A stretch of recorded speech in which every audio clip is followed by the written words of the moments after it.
Assalamualaikum warahmatullahi wabarakatuh. Silakan anak-anakku sekalian dengarkan dan simak video berikut ini.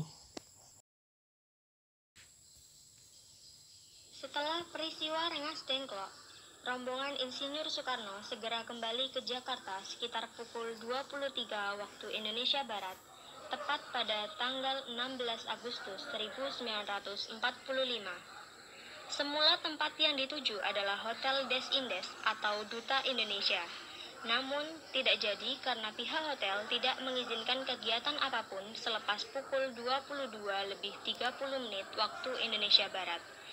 Di hotel yang terletak di Jalan Gajah Mada ini, pada pagi sebelumnya juga telah direncanakan pertemuan anggota PPKI, tetapi pihak Jepang melarangnya. Dalam keadaan demikian, Ahmad Subarjo membawa rombongan menuju rumah Laksamana Maeda di Jalan Imam Bonjol nomor 1. Di rumah Maeda telah hadir para anggota PPKI, para pemimpin pemuda, para pemimpin pergerakan, dan beberapa anggota Chuo Sangiin yang ada di Jakarta. Setelah berbicara sebentar dengan Soekarno, Muhammad Hatta, dan Ahmad Subarjo, maka kemudian Laksamana Maeda meminta diri untuk beristirahat dan mempersilahkan para pemimpin Indonesia berunding di rumahnya. Para tokoh nasional Maeda untuk merumuskan teks proklamasi.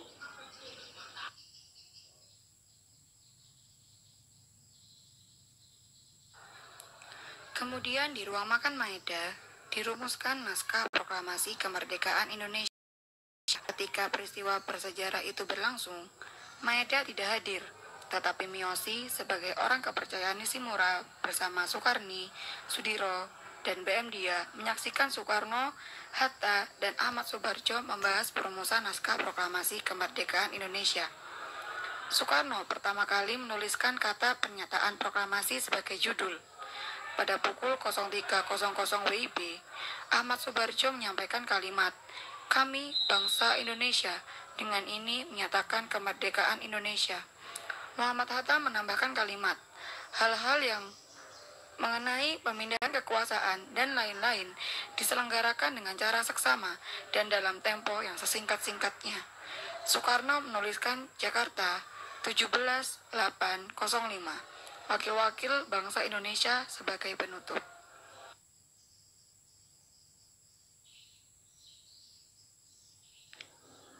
Pada pukul 4 waktu Indonesia Barat, Soekarno meminta persetujuan dan tanda tangan kepada semua yang hadir sebagai wakil-wakil bangsa Indonesia.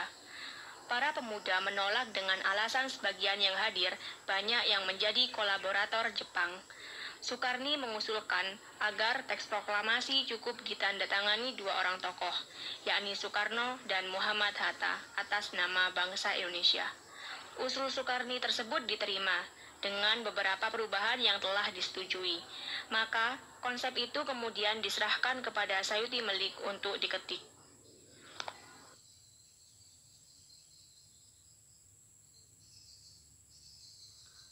Terdapat perubahan-perubahan dalam naskah proklamasi dari naskah Klat menjadi naskah autentik.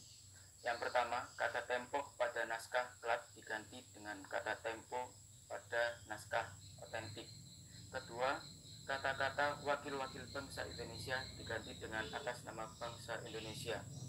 Lalu yang ketiga, perubahan penulisan tanggal pada naskah Klat yaitu Jakarta 17.805 diubah pada naskah otentik menjadi Jakarta hari 17 bulan 8 tahun 05. Tahun 05 merupakan singkatan dari tahun Jepang, yaitu tahun Sumera yang menunjukkan tahun 2605 yang bertepatan dengan tahun 1945 Masehi.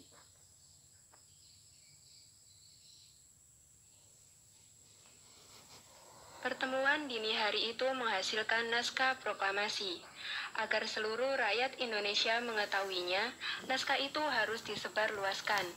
Timbullah persoalan tentang cara penyebaran naskah tersebut ke seluruh Indonesia.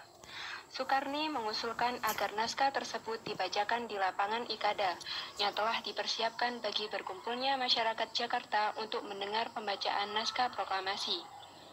Namun, Soekarno tidak setuju karena lapangan Ikada merupakan tempat umum yang dapat memancing bentrokan antara rakyat dengan militer Jepang. Ia sendiri mengusulkan agar proklamasi dilakukan di rumahnya, di Jalan Pegangsaan Timur nomor 56. Usul tersebut disetujui, dan naskah proklamasi kemerdekaan Indonesia dibacakannya bersama Hatta di tempat itu pada hari Jumat tanggal 17 Agustus 1945 pukul 10 waktu Indonesia Barat.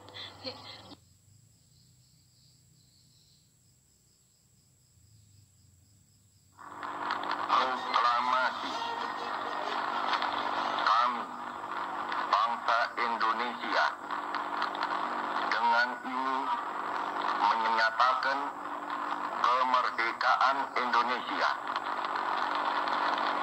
Hal-hal yang mengenai pemindahan kekuasaan dan lain-lain diselenggarakan dengan cara saksama dan dalam tempo yang sesingkat-singkatnya.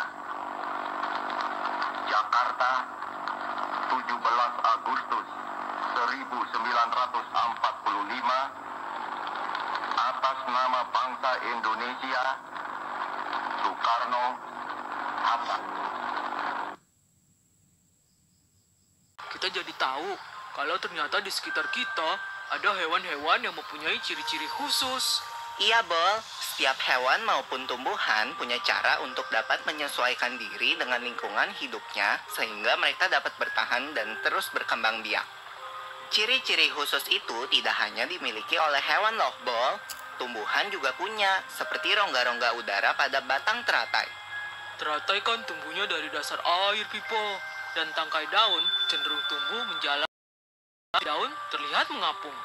Tapi tangkai bunganya bisa tumbuh tegak, sehingga bunga teratai dapat muncul dan menyembul keluar dari permukaan air.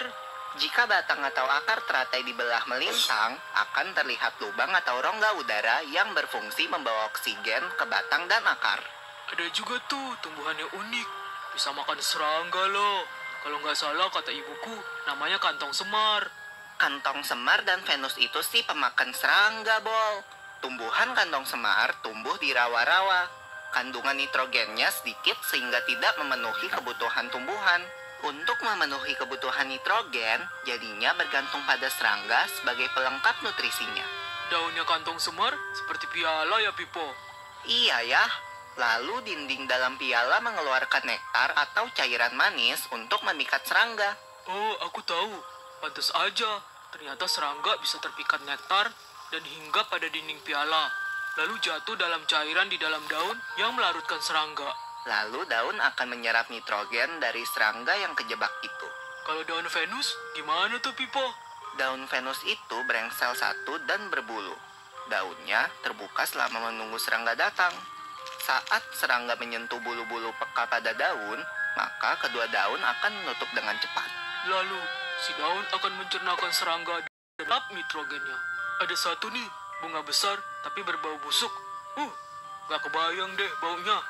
Katanya bau bangkai gitu. Itu bunga Rafflesia, Bol. Rafflesia tidak berklorofil.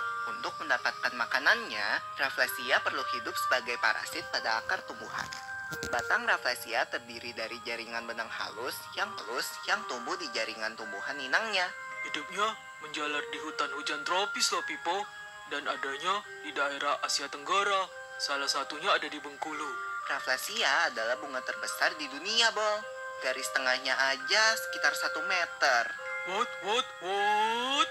Rafflesia berkembang biak melalui penyerbukan yang dibantu serangga seperti lalat. Makanya berbau busuk ya, supaya lalatnya pada datang. Bunga ini hanya mekar selama kurang lebih 7 hari aja loh. Setelah itu akan mati dan membusuk. Kalau tadi tumbuhan yang bau banget, sekarang ada tumbuhan yang tajam nih.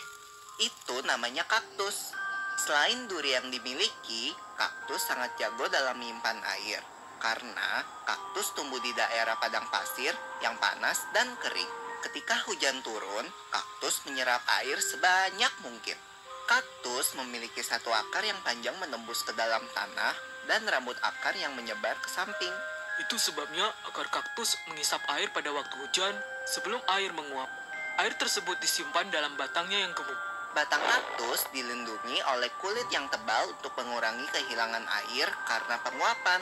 Setelah hujan, batang kaktus membengkak. Lalu pada musim kering, kaktus mengerut kembali ketika airnya telah terpakai.